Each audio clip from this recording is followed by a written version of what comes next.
is the BMS used on Mercedes C-Class W205. The battery is out of power, so we need to repair the file. We use VVDI Prog for this job. Put some soldering paste on it. Use this hot air station to heat it until it reaches a certain temperature. Then take it off with tweezers.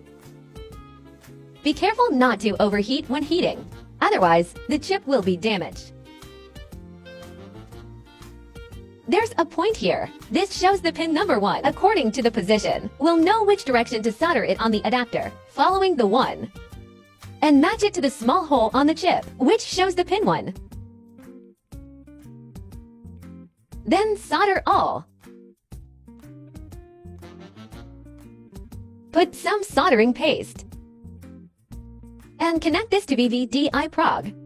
Reading and writing. Next step, we open the software of VVDI Prog.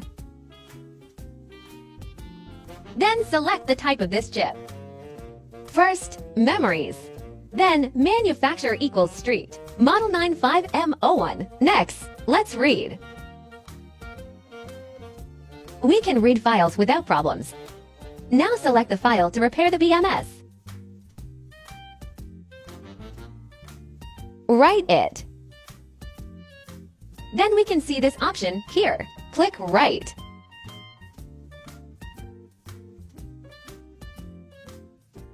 Written successfully.